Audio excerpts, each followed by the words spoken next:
राज्य में 321 मामलों को अंजाम देने वाले ये चारों लोग महज 8वीं पढ़े हुए हैं। ओटीपी के जरिए ये पूरा खेल हो गया। रात होते होते 48,791 रुपए उस लड़की के अकाउंट से रफू चक्कर हो गए होगा। इसके बारे में जानकारी जुटाने लगे तो पता चला कि जिन आरोपियों को खोजा जा रहा है वो जमताड़ा पुलिस की गिरफ्त में। लड़की ने सोचा कि 5 रुपए महज बात है, 5 रुपए के लिए क्या इतना किचकिच करना, और बस यही सोच करके उसने 5 रुपए गूगल पे किया। इंटरनेट का जाल किसी के लिए खुशहाल है तो किसी के लिए बेहाल। साइबर फ्रॉड से जुड़े ऐसे कई सारी तमाम खबरें जो हैं आप अमूमन अखबारों में देखते होंगे, टीवी चैनलों में देखते होंगे।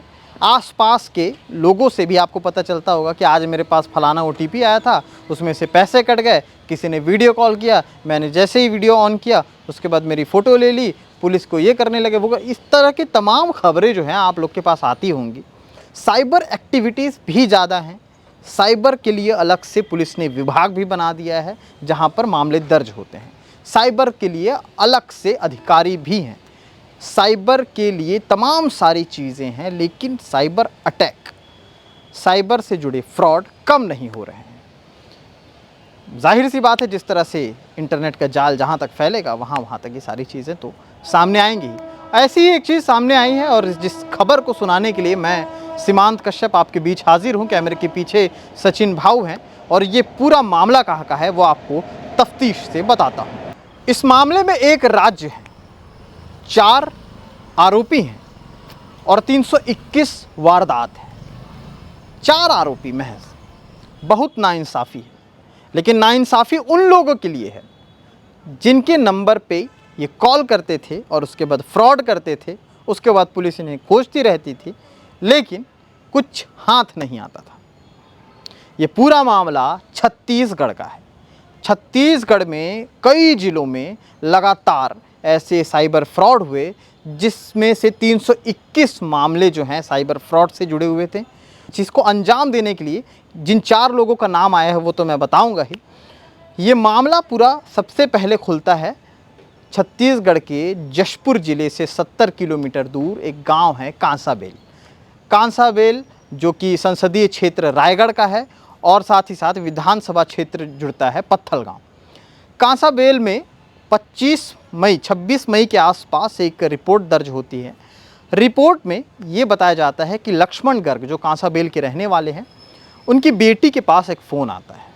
फ़ोन में ये बताया गया, कॉल में ये बताया गया कि स्पीड डायल से कॉल कर रहे हैं और आपने जो सामान मंगाया है उसके बारे में आप जानकारी दीजिए और जो तमाम सारी चीज़ें हैं उससे जुड़ी हुई संबंधित जो भी चीज़ आपने मंगाई है वो जानकारी लेने के बाद उन लोगों ने उस लड़की को कहा कि 5 रुपये आपको भेजे जा रहे हैं आपके गूगल पे या फिर आपके जो भी नंबर है यूपीआई का, उस पर आपको पहले 5 रुपये पे कर रहे हैं। उसके बाद ये जो सामान आ रहा है वो पूरी तरह से एक्टिव हो जाएगा। लड़की ने बोला कि जब जो सामान देने आएगा, जो भी चीज़ मैंने मंगाया है वो कोई देने आएगा तो जब साथ में डिलीवरी बॉय आएगा तो मैं उसको 5 रुपये दे दूँगी। कॉल पे सामने जो भी था उसने फिर से दोहराया कि अगर आप 5 रुपये ट्रांसफ़र नहीं करेंगी तो ये डीएक्टिवेट हो जाएगा और आपका सामान आप तक नहीं पहुंच पाएगा। लड़की ने सोचा कि 5 रुपये महज बात है, 5 रुपये के लिए क्या इतना किचकिच करना, और बस यही सोच करके उसने 5 रुपये गूगल पे किया और उसके बाद एक ओटीपी आया। ओटीपी के ज़रिए ये पूरा खेल हो गया। रात होते होते 48,791 रुपये उस लड़की के अकाउंट से रफू चक्कर हो गए, गायब हो गए। लड़की बदहवास हो गई देख के कि आपके भी अगर अकाउंट में मान लीजिए कई लाख रुपए हैं लेकिन 48-50 हज़ार अचानक से गायब हो जाएं तो क्या होगा। लड़की हड़बड़ाई, उसने अपने पिताजी को सारी बात बताई। लक्ष्मण गर्ग जो उसके पिताजी हैं उन्होंने जाकर के सबसे पहले तो मामला दर्ज करवाया। इस मामले को साइबर अपराध में भी दर्ज किया, साइबर के पोर्टल में भी दर्ज किया गया। पुलिस जो है ज़िले की वो लगातार खोज खबर में जुट गई। जशपुर की जो पुलिस है और जो वहाँ के जो एसपी महोदय हैं वो भी लगातार इस पे तफ्तीश करने लगे कि आखिर क्या कारण है, क्या हुआ होगा। इसके बारे में जानकारी जुटाने लगे तो पता चला कि जिन आरोपियों को खोजा जा रहा है वो जमताड़ा पुलिस की गिरफ्त में है।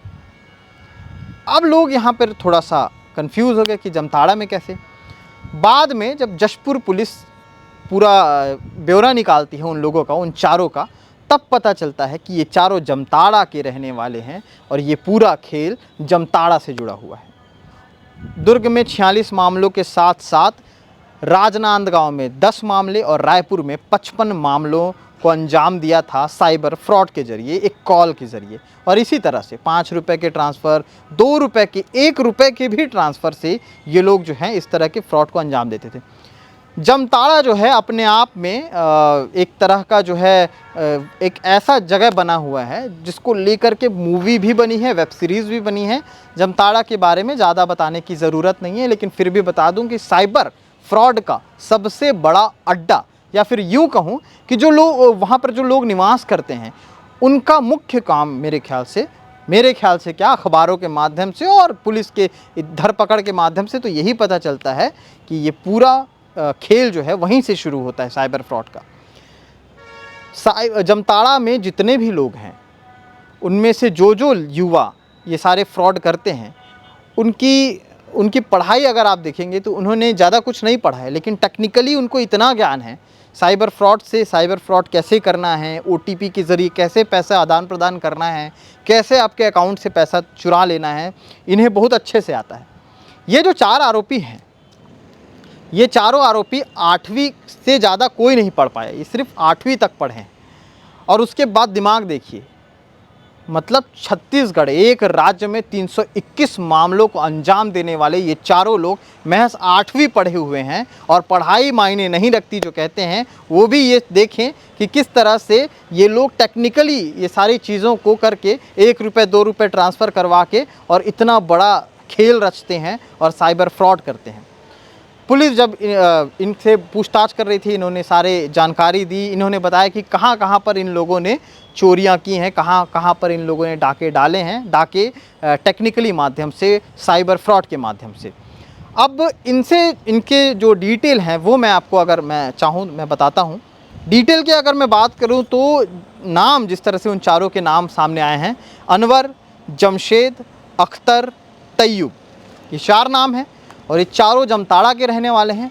और ये चारों के साथ साथ और भी बड़ा जो एक गुट है वो लगातार इन सारे मामलों में ही लगे रहता है। इनका थाने में आना जाना, जेल में बंद होना, आना निकलना, ये सब आम बात है।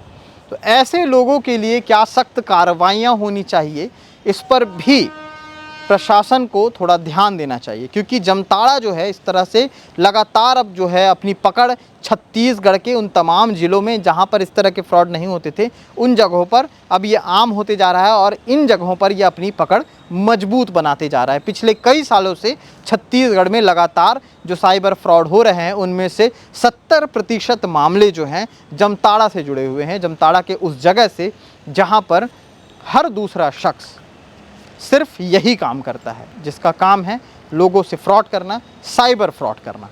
जामताड़ा के 4 अंतर्राज्यीय साइबर ठगों को पकड़ने में जशपुर पुलिस को सफलता मिली है और ये लास्ट ईयर कासाबेल थाना क्षेत्र में जो अपराध पंजीबद्ध हुआ था उसमें ये प्रार्थिया को इन लोगों ने साइबर ठगी किया था और स्पीड पोस्ट से सामान मंगाने के नाम पर उनका नंबर लेकर कहीं से और एक लिंक भेजा और उस लिंक को जैसे उसने ओपन किया उसके साथ 49,000 रुपये की ठगी हो गई थी। और इनके खिलाफ में 419, 420, 467, 68, 471 और ITF की विभिन्न धाराओं में इनके खिलाफ मामला पंजीबद्ध किया गया था।